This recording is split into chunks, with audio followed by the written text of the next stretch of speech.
Hello, Ian here from Dark Elves Workshop. Welcome back to another video. This one is the third part of the Marauder Dark Elf Army.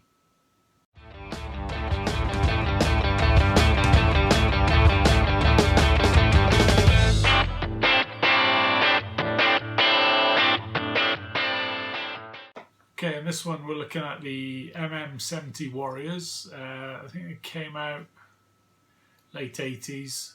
There's about 30 of them, and they are pretty cool because they split in between, hand weapon and shields, double-handed weapons. You've got male and female, and you've got crossbows, and you've got heroes as well. Well, sort of heroes. First of all, we'll take a look at the blisters and the adverts, and then we'll carry on from there.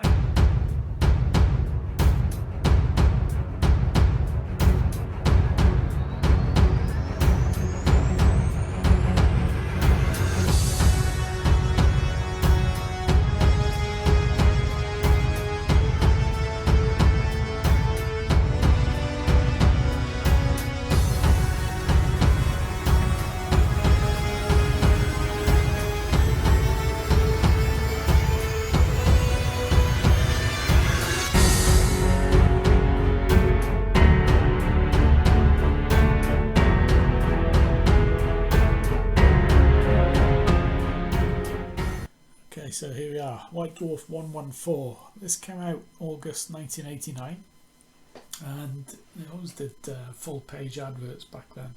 Sometimes one page, sometimes two. They even did a spread pretty soon after that for the full army. But this one shows the MM70s, which is the Dark Elf Warriors.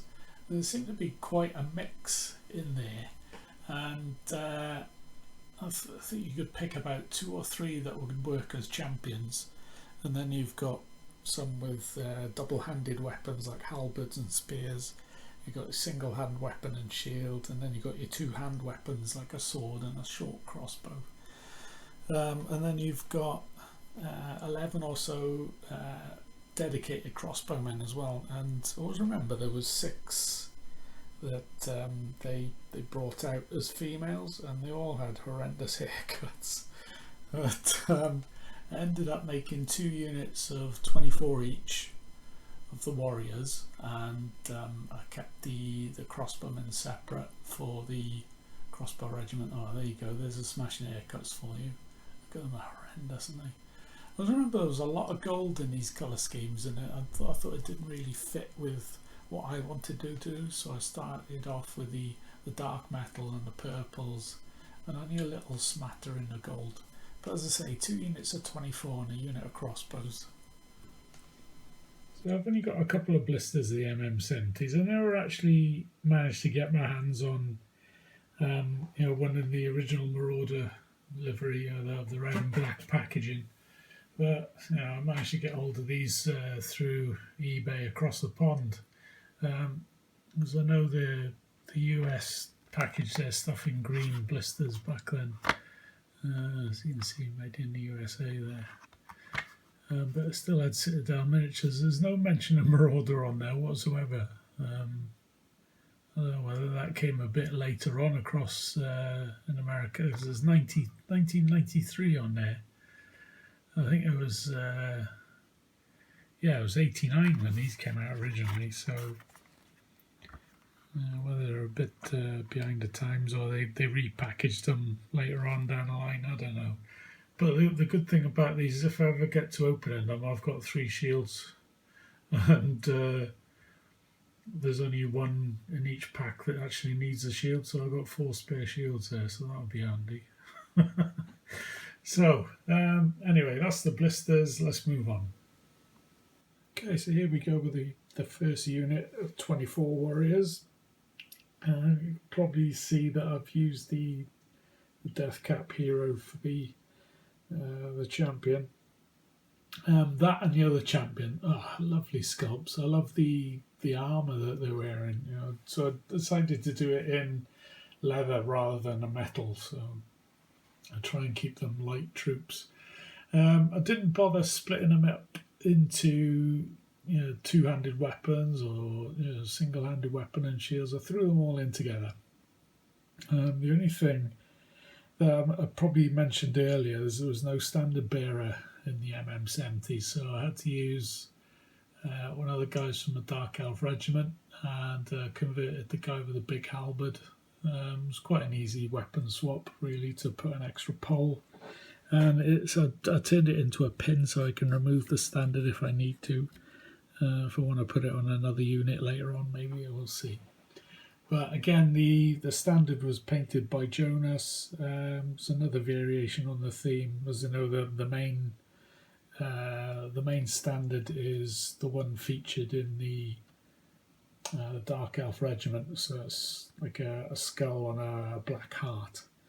We just did a variation of themes on that. So this one with the rose in its mouth, I think it was in the Warhammer Armies book. I'll try and find a picture and put it in somewhere. But yeah, he did a lovely job on this one as well.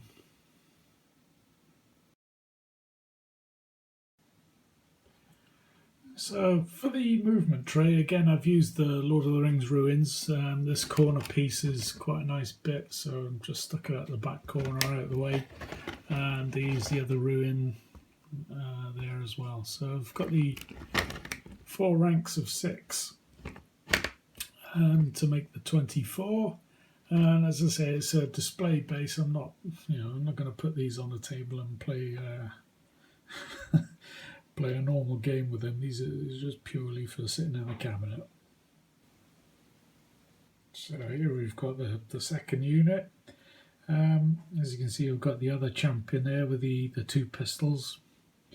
And this guy here is actually carrying a crossbow. So, but I think I was going to use him in the crossbow regiment, but I thought I'd stick him in the front rank of this one and use the guy who's got like a small hand crossbow and a sword for that regiment, so I could keep him in this one. So again, 6 in the front, 4 ranks, making up the 24, and there's a good mix of each of the warriors. And I've actually got a couple from the Dark Elf Regiment there as well, just to fill the numbers out. Because I didn't want too many the same. That's the standard, as you can see, is from the Dark Elf Regiment again. The banner again by Jonas is going with the Black Heart theme on this one as well. I love how he's done the cracked skull on it. It looks really good. The other thing I was struggling to get was banner tops. And this one is, I think it was from the 6th edition plastic set. Because I couldn't find anything else to go up there. I ran out of ideas. If you notice on the previous one, the skull face is actually a 3rd edition Bob Naismith standard bearer, so that's what I use for that one. Again, we've got the ruins at the back there and down the side as well. See that? And I decided to keep it simple, just with a wall at the back this time. So yeah, that's that one. Let's move on to the crossbows. Okay, onto the crossbows. You can see 18 of them there. Here's the guy in the middle as the champion, because I thought he looks kind of like a leader, because he's got the sword and the hand crossbow. So I thought it'd be a good fit. And we've gone 2 ranks and 9. I think I've used every one of the 10 crossbow sculpts in there, so a couple of doubles. But I think they go well together. It's quite a cohesive unit. As long as I kept the colour scheme the same, I thought, yeah, you'll be okay here. I don't know why I've got that empty bit at the end there. But I might put another statue that end. We'll see how it goes. But I'll say I was fairly limited with the Lord of the Rings ruin set, so there's only a couple of statues that come with it. So we'll see. Might come up with something like a totem, I don't know, a dead wood elf or a dead high elf. We'll see how it goes. Anyway, yeah, keeping the colour scheme the same. And even though they've, got different helmets and different kinds of armor and everything, if I keep the color scheme the same throughout, it'd be wouldn't be a problem. So I think it's quite a cohesive unit there, so it's not bad. So that's it for the units. I think we'll move on now. Okay, so that's the Warriors done. So that's it for this episode. In the next one, we'll be looking at cavalry. So it's the Doom Drakes and the Doom Steeds. We'll also be looking at the White Dwarf adverts for the MA1 Army deals as well. So hopefully you enjoyed this one, and hopefully we'll see you in the next episode as well. So cheers.